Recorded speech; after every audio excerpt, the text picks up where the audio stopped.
কোরবানির সাথে আকিকা দেওয়া যাবে কিনা, দিলে কয় ভাগে দেওয়া যাবে এবং কিভাবে দিতে হবে, এই সংক্রান্ত গুরুত্বপূর্ণ বিষয় আমরা এখন জানার চেষ্টা করব।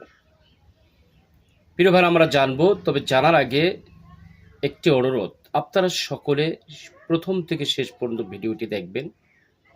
আর যারা ইসলামকে ভালোবাসেন চ্যানেলটি সাবস্ক্রাইব করে পাশে থাকবেন।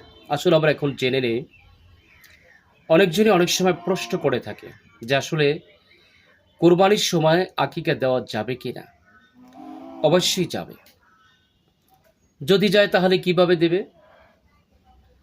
যদি ছেলে হয়, এই ছেলে বাবুর নামে যদি কেউ আকিকা দিতে চায়, তাহলে তাকে 2 ভাগ দিতে হবে। অর্থাৎ গরু থেকেও যদি দেয় 2টা দিতে হবে, আর যদি ছাগল দিয়ে দেয় তাহলে 2টা দিতে হবে।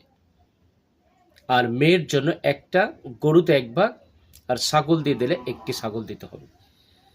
তবে যদি কোনো ক্রমে ছেলের জন্য 2 ভাগ নাও হতে পারে, 1 ভাগ দিয়ে হলেও হয়ে যাবে, অসুবিধা নেই।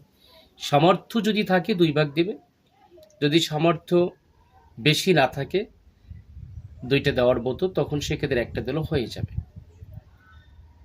তো এখন এই আকিকা গোস্ত কারা খেতে পারবে?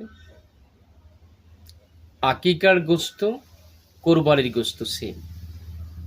নিজে খাবে, আত্মীয় স্বজনকে খাওয়াবে, গরিব মিসকিনদেরকে দেবে, অভাবীদেরকে দেবে। অর্থাৎ কোরবানির গোস্তরা যেভাবে খাওয়া হবে, আকিকার গোস্তরাও সেভাবে খাওয়া যাবে, অসুবিধার কিছু নেই। আসলে আমরা যেহেতু রাসূল সাল্লাল্লাহু আলাইহি ওয়াসাল্লাম নিজের নামও আকিকা দিয়েছেন, আমরাও আকিকা দেওয়ার চেষ্টা করি।